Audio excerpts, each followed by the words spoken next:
So to start off the first pillow, we are using some gray felt, and I got this at the fabric store, super inexpensive, like $4 for a half yard, which is what I use. And I ended up cutting a total of 36 strips of 1 by 18 inch felt. So basically, we're cutting these because we're going to be creating a basket woven look on the front of the pillow, which looks so chic and fresh. It kind of reminds me of a CB2 pillow that's like $85, but we're literally recreating this pillow for under $10, which is absolutely amazing. So just go along the edge with your ruler, trace these out, and don't worry if you're using like a thick marker or something, because these marker edges can actually go on the back side. We'll just use the opposite side when we actually go to the weaving portion. So I got these plain white pillowcases on Amazon. I'll link the exact ones below. I just thought it was a lot easier than making my own. And they were also like a couple dollars each, not too bad at all. And I went across the whole side on, this is like the starting edge, and I laid down my 1 inch strips all the way down the whole starting edge. Let that dry for a little bit, and then we can start the basket weaving process. So basically, basket weaving is super easy. All you do is lift up every other strand, insert a new piece, which is just one of our strips that we pre-cut, and then you flip them the opposite way. So then I went in with my opposite strands, flipped up every other one, and then laid down again another strip just to fill in the gap. And this is just a repetitive process all the way down. It's super simple, honestly, you guys. Just make sure everything's really tight and nice and neat, and you are good to go. It's very simple. You just complete the process all the way until you reach the bottom edge of the pillow.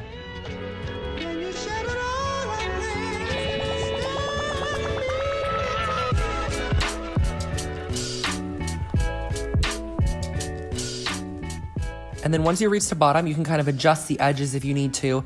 And then what you're gonna go into doing is just gluing this down onto the actual pillow base. So I used Fabri-Tac adhesive, and if you've never used this before, it's literally like a liquid seam. You can even wash materials after this is completely dry. It's amazing. I get it at Michael's. It's a couple dollars with a coupon, so it's very muchly worth it as opposed to having to sew.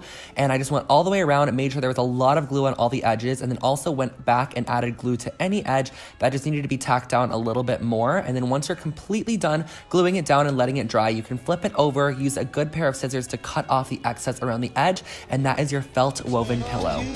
Yes, indeed.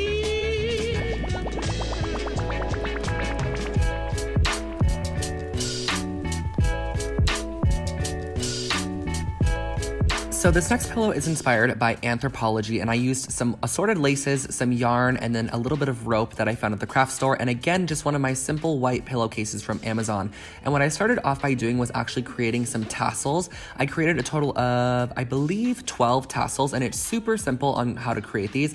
I just used a nice thick yarn, and I wrapped it around the top edge of my hand to kind of get it at the thickest point of my hand.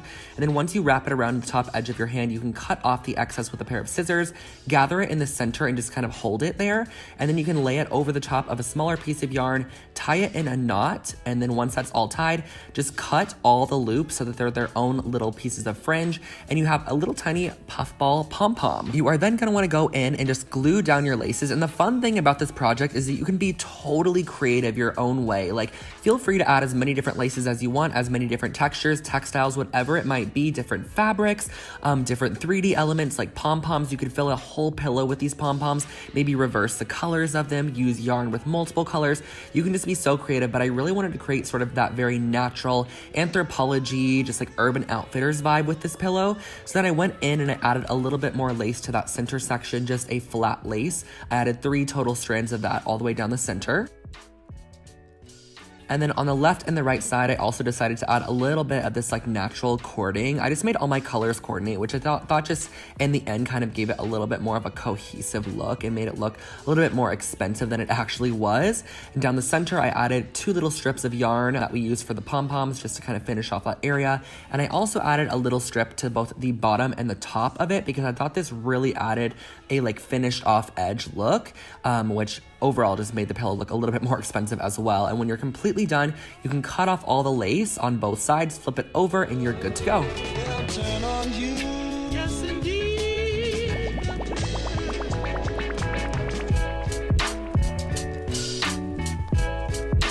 Okay, so I had to make this pillow in this video because you guys always ask me about where my high pillow is from in my bedroom, and it's actually a Target pillow that's been recently discontinued, so I thought I would recreate it today, but put a little bit of a spin on it. So I'm starting off with 2 pieces of 8.5 by 11 paper, and I'm using a pencil just to create the letter H on one paper and the letter I on the other paper because I want them to be very, very large. I just did this so I saved ink, but if you want to, you can go to your printer and print out a large letter H and a large letter I as a template, but I just felt comfortable with drawing each of them out. So that's what I did on the piece of paper, and this is just going to be a nice little template for when we actually use our felt. So I have my felt here, and what I'm doing is I'm using my fabric scissors to cut around the letter H template, but I do actually suggest maybe pinning down the actual template to the felt. So I just used a couple of sewing needles that I had just to pin it down and hold it in place so it wasn't moving, because I felt that the felt was moving way too much and creating a little bit of a wonky shape, which is not what we wanted. We want a nice clean letter H. So I'm cutting out the interior as well, and then I'm gonna move over to the letter I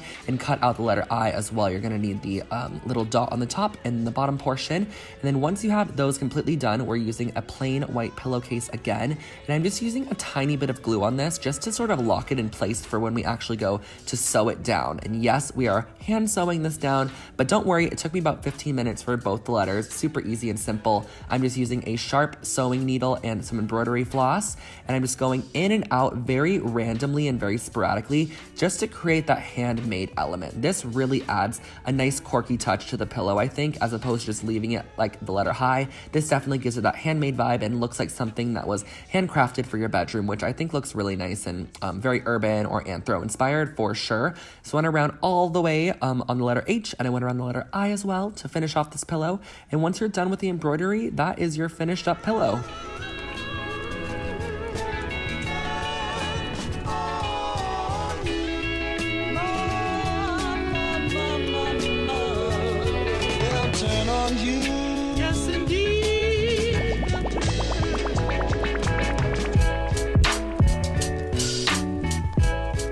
So next up, we're creating a modernized tie-dye pillow, and I absolutely love the outcome of this pillow. I think it's perfect for like any beach house for sure, or just if you like the vibe in general. So what I'm starting off by doing is taking some muslin, cutting it down to like a rough 18 by 18 shape with a little excess, and then I'm grabbing it from the center point and then just kind of pulling all the excess down and using rubber bands just to band off every about an inch or inch and a half section until you reach the very bottom portion of the little piece of muslin fabric. So wherever there's a rubber band, essentially the ink is not going to grab into. So what I'm doing is I got this little trash bin that I decided to use as a bucket, and I used hot water with some of my indigo dye I got at the craft store. I only used about a third of it, so you have a lot more for the project as well.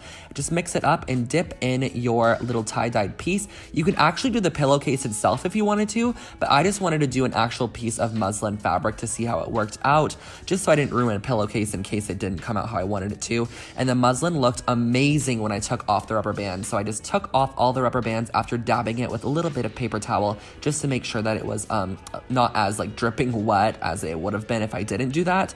And I opened it up and it looked so good. So you guys can actually do so many different tie-dye methods to make so many different types of tie-dye, but I thought this circle was really graphic and bold. It would look so amazing on a couch. So I just glued this muslin down to a plain white pillowcase, flipped it over, cut off all the excess along the edges, and that finishes off this little modernized tie-dye pillow.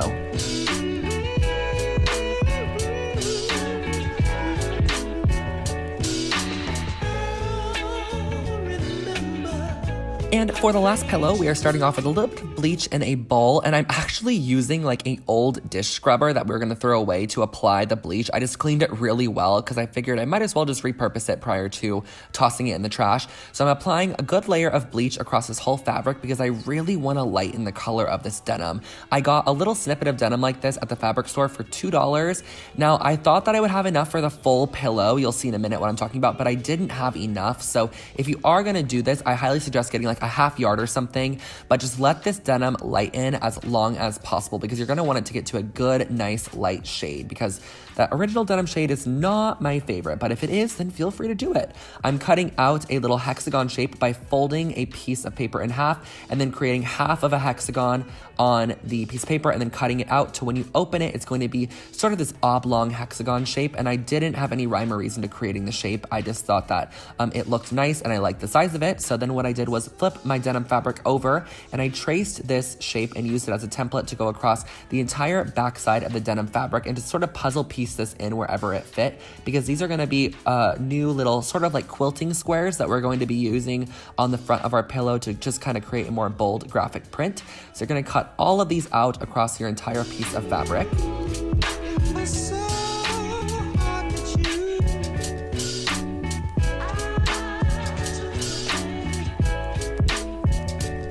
And once they're all cut out, you can kind of place them out how you want them to be. I found out I didn't have enough to cover the entire pillow, but I did have enough to create this sort of vertical stripe down the front of the pillow. So I used my Fabri-Tac adhesive again and just glued these down. And I love the way that it looks. This pillow really reminds me of a handmade like Anthropology pillow that you'd see that they weren't actually selling. It was just like on display. So I like this method. I thought it was fun. It's interesting. But if you do the full pillow, I think it would look even more pretty. So this finishes off the last one.